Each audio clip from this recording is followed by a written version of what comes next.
أهلا بيك في أول فيديو من السلسلة دي، وفي السلسلة دي إن شاء الله هيكون فيها فيديوهات عن كل حاجة تخص تطوير الذات، والنوم هو أكتر حاجة لازم تركز عليها وتحسنها، لأنك كل ما بتحسن من جودة نومك فأنت بتزود تركيزك وإنتاجيتك، وهتحس كمان إن الوقت بقى فيه بركة أكتر. بس في مشكلة كبيرة جدا عندك، إنك ممكن بتنام كتير بس بتصحى مش فايق ومش مركز، وده عشان جودة نومك سيئة. طيب ليه جودة نومك سيئة؟ لأن اللي بيحدد جودة نومك هو الحاجات اللي أنت بتعملها قبل ما تنام، مش أنت نمت قد إيه. وممكن تكون الحاجات دي هي بديهية وشائعة جدا، زي إنك بتمسك التليفون قبل ما تنام، او بتنام الصبح مش بالليل، او بتشرب كافيين قبل النوم، ودي كلها حاجات بديهيه وانا مش جاي اتكلم عنها. انا هكلمك على 5 حاجات مش كل الناس بيتكلموا عنها في حوار تحسين النوم. واول حاجه فيهم هي انك انت لازم تمارس اي شكل من اشكال الرياضه، حتى يا عم لو هتتمشى لمسجد بعيد، اهو منها نشاط ومنها حسنات يعني. بس المهم انك انت تمارس اي رياضه او حركه على الاقل نص ساعه في اليوم، عشان التمرين هيستنفذ طاقتك فهتحس بالارهاق، فهيكون سهل عليك وقتها انك تنام بسرعه. بس ملحوظه مهمه جدا انك انت تسيب فرق ساعه ونص على الاقل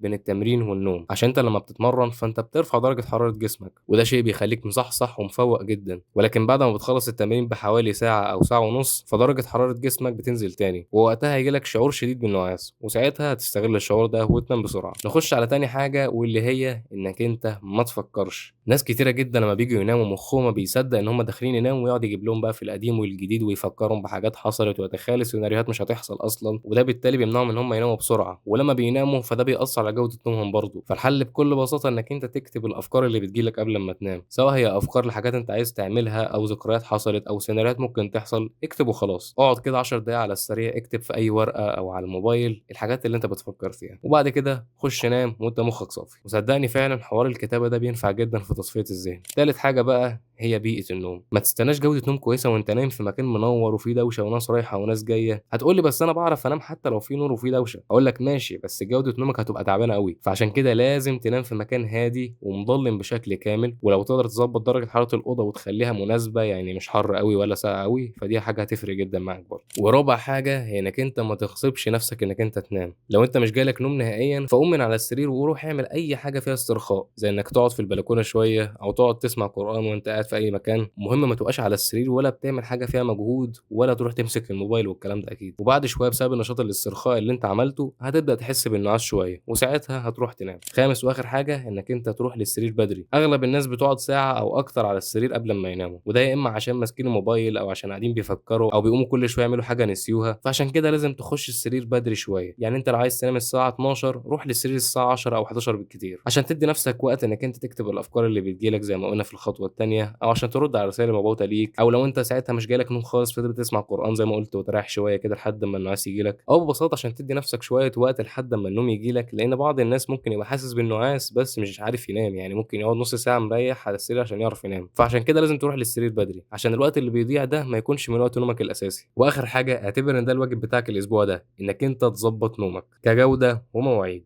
وبس كده، السلام عليكم.